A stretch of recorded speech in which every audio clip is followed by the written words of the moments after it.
Manchester city, Arsenal ഈ രണ്ട് ക്ലബ്സിനെയും premier ലീഗിന്റെ ടൈറ്റിൽ റേസിൽ തോൽപ്പിച്ചിട്ടുള്ള ടീമിനെതിരെ ആസ്റ്റൺ വില്ലക്കെതിരെ യുണൈറ്റഡ് 2 ഗോളിന് പിറകിലായതിനു ശേഷം 3 ഗോൾ തിരിച്ചടിച്ചിട്ടുള്ള ഒരു കം ബാക്ക് വിൻ. ഇത് എപ്പോഴും ഇങ്ങനെയാണ് കേട്ടോ.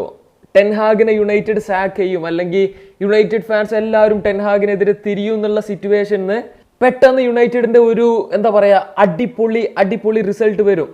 പിന്നെ എല്ലാവരും വീണ്ടും പഴയ ആ ഒരു സൈക്കിൾക്ക് തിരിച്ചെത്തും. പ്ലേയേഴ്സിനെ ഓവർ ഹൈപ്പ് ചെയ്ത് തുടങ്ങും. ടെൻഹാഗ് നെക്സ്റ്റ് പെപ്പ് ഗാർഡിയോള ആണെന്ന് പറയും.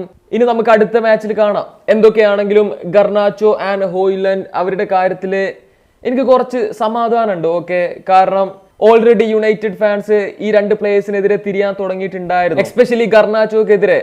കാരണം റാഷ്ഫോർഡിന്റെ പകരമാണ്, അല്ലെങ്കിൽ റാഷ്ഫോർഡിനെ റീപ്ലേസ് ചെയ്തിട്ടാണ് 11ൽ ഗർനാച്ചോ എപ്പോഴും വരാറുള്ളത് കഴിഞ്ഞ കുറെ മാച്ചസിൽ. ആൻഡ് യുണൈറ്റഡ് ഫാൻസ് ഗർനാച്ചോ കഴിഞ്ഞ മാച്ചസിലൊക്കെ പൂർ പെർഫോമൻസ് ആയിരുന്നു എന്നുള്ള കാര്യം കൂടെ പരിഗണിക്കുമ്പോൾ ഈ യുണൈറ്റഡ് ഫാൻസ് ആളെ മാറ്റി റാഷ്ഫോർഡിനെ തന്നെ കൊണ്ടുവരണം എന്ന് പറയുന്നതിൽ തെറ്റൊന്നുമില്ല. But Garnacho was really trying and അതിനുള്ള റിസൾട്ട് ആൾക്ക് ഈ ഒരു മാച്ചിൽ കിട്ടി. ആൻഡ് ഫൈനലി ഹോയ്ലൻഡിന്റെ ആ ഒരു ഡെബ്യൂ പ്രീമിയർ ലീഗ് ഗോൾ നിങ്ങൾക്ക് അറിയോന്നറിയില്ല, അല്ലെങ്കിൽ നിങ്ങൾ ശ്രദ്ധിച്ചിട്ടുണ്ടോ എന്നറിയില്ല.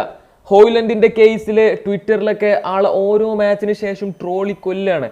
ആള് 0 goal 0 assist in 7 matches എന്നുള്ളതും കഴിഞ്ഞ് 0 goal 0 assist in 14 premier league matches എന്നുള്ള ലെവലിലൊക്കെ എത്തിയതാ. ആളുടെ പേരിൽ ഒരു തീം സോങ് ഉണ്ടായിരുന്നു. ആ പാട്ട് പാടിയ ചെങ്ങായി ഹോയ്ലൻഡിന്റെ ലുക്കലൈക്ക എന്ന് പറഞ്ഞിട്ട് അങ്ങനെ കുറെ ട്രോള്.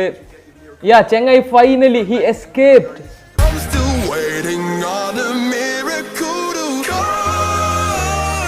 യുണൈറ്റഡ് ഫാൻസിനെ സംബന്ധിച്ച് ഈ ഒരു ജയം അത്രക്കും ആഘോഷിക്കണം എന്നൊക്കെ ഉണ്ട് അവർക്ക്. പക്ഷേ ഓർക്കതിന് കഴിയണില്ല.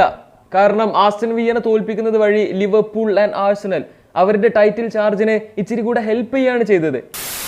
The best league in the world, Saudi Pro ലീഗിലെ ലോങ് അവൈറ്റഡ് ഏറ്റവും എക്സൈറ്റിംഗ് ആയിട്ടുള്ള ഒരു fixture, Al Ittihad versus Al Nassr. Karim Benzema versus CR7. Al Nassr match വളരെ കംഫർട്ടബിൾ ആയിട്ട് തന്നെ ജയിച്ചു. 5-2 എന്നുള്ള സ്കോർ ലൈനിൽ സാദിയോ മാനേക്ക് ബ്രേസ്, CR7 ബ്രേസ്. അൽ ഇത്തിഹാദിന്റെ കേസിൽ അബ്ദുൾ റസാഖ് ഹംദല്ല ആൾക്ക് 2 ഗോളുകൾ. ആൻഡ് ടലിസ്കയാണ് ആ ഒരു ഫൈനൽ അൽ നാസർ ഗോൾ നേടിയത്.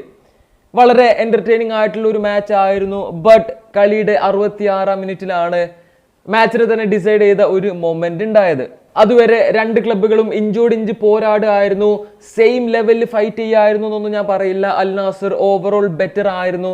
പക്ഷേ ഗോൾ സ്കോർ ചെയ്യുന്ന കാര്യത്തിൽ അൽ ഇത്തിഹാദ് അത്ര മോശമായിരുന്നില്ല. എക്സ്പെഷ്യലി അബ്ദുൾ റസാഖ് ഹംദല്ലയുടെ ഇൻഡിവിജ്വൽ ബ്രില്യൻസ് മാച്ചിൽ കാണാനുണ്ടായിരുന്നു. ആള് ബെൻസിമയെയും ഓവർടേക്ക് ചെയ്യുന്ന തരത്തിലാണ് സൗദി പ്രോ ലീഗിൽ പെർഫോം ചെയ്യുന്നത്. ആൻഡ് ആളൊരു അൽ നാസർ ലെജൻഡ് കൂടെയാണ്.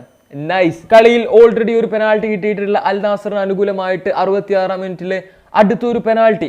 ആൻഡ് ആ ഒരു ഡിസിഷൻ വഴി ഫബീഞ്ഞോക്ക് second yellow and send off. സംഭവം എന്താണെന്നറിയോ, അൽ നാസറിന് അനുകൂലമായിട്ടുള്ള ഡിസിഷൻസ് റഫറിയുടെ ഭാഗത്ത് നിന്ന് വരുമ്പോൾ എനിക്ക് തന്നെ ഇപ്പൊ സർപ്രൈസാ. 2 മാച്ചിൽ ഇപ്പൊ കണ്ടിന്യൂസ് ആയിട്ട് പെനാൾട്ടി, 2 മാച്ചിൽ നിന്ന് ടോട്ടൽ 3 പെനാൾട്ടി. ഹൗ? എനിക്ക് തോന്നുന്നത് അൽ നാസറും പൈസ ഇറക്കിയിട്ടുണ്ട് guys. Finally Al Nassr bought the referees. കുറെ കാലമായി വെയിറ്റ് ചെയ്യണോ? എനിവേ അൽ നാസറിന് റഫറി വെറുതെ പെനാൾട്ടി കൊടുത്തു എന്നൊന്നും ഞാൻ പറയണില്ല. ബട്ട് ഫബീനോക്ക് കൊടുത്ത ആ ഒരു സെക്കൻഡ് യെല്ലോ വളരെ സോഫ്റ്റ് ആയിട്ടുള്ള ഒരു റെഡ് കാർഡാന്ന് എനിക്ക് തോന്നി. എന്റെ ഒരു ഒപ്പീനിയൻ ആണ്. CR7 2 പെനാൾട്ടിയും സ്കോർ ചെയ്തു. ആ പെനാൾട്ടി CR7 സ്കോർ ചെയ്യുന്ന കണ്ട് ലോകത്തിന്റെ പല ഭാഗത്തു നിന്നും കരച്ചിലുകൾ ഞാൻ ഇപ്പോഴും കേൾക്കുന്നുണ്ട്.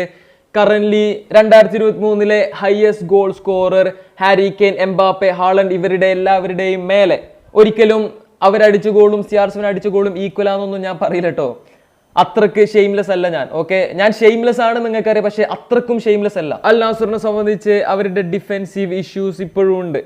ഓരോ പ്ലെയറും ഇൻഡിവിജ്വൽ ആയിട്ട് നല്ല കളി കളിക്കുന്നുണ്ട്, പക്ഷെ അവരുടെ ആ ഒരു ഹൈ ലൈൻ അഗ്രസീവ് ആയിട്ടുള്ള ഡിഫെൻസീവ് സ്റ്റൈൽ പലപ്പോഴും ഓർക്ക് തന്നെ പണി ഉണ്ടാക്കുകയാണ്. അലക്സ് ടെല്ലസ് എന്താണെന്നറിയില്ല, ഓരോ മാച്ച് കഴിയും തോറും ആള് ഭയങ്കരമായിട്ട് ഇംപ്രൂവ് ചെയ്യണ പോലെ, ആളുടെ ബ്രസീലിയൻ പാസ്പോർട്ട് ഇങ്ങനെ പുതുക്കി കിട്ടിയ പോലെ എന്താണെന്നറിയില്ല, ഭയങ്കരമായിട്ട് ആൾ ഇംപ്രൂവ് ആയിട്ടുണ്ട്. സാഡിയോ മാനെ എഗെയിൻ കഴിഞ്ഞ വീഡിയോസിൽ പറഞ്ഞ പോലെ തന്നെ വളരെ ഗ്രേറ്റ് പെർഫോമൻസ്.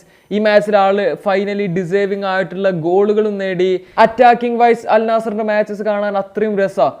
പക്ഷേ ആ ഒരു CDM പൊസിഷൻ തൊട്ട് അല്ലെങ്കിൽ ഈ ഒരു കേസിൽ ഫൊഫാന തൊട്ട് ഡിഫൻസിക്ക് വരുമ്പോഴാണ് അവർക്ക് മേജർ ഇഷ്യൂസ് ഉള്ളത്. ശരിക്കും പറഞ്ഞാൽ ഞാൻ ആക്ച്വലി ഡിസപ്പോയിന്റഡ് ആണ് ഈ ഒരു മാച്ചിന്റെ കാര്യത്തിൽ. അൽ നാസർ ജയിച്ചു അതൊക്കെ ഓക്കെ, പക്ഷെ ഞാൻ എക്സ്പെക്ട് ചെയ്ത ആ ഒരു CR7 വേഴ്സസ് ബെൻസിമ അങ്ങനെയൊന്നും ഉണ്ടായില്ല. Because Benzema flopped so hard. ആൾക്ക് പ്രത്യേകിച്ച് ഇമ്പാക്റ്റ് ഒന്നും ഉണ്ടാക്കാൻ കഴിഞ്ഞില്ല.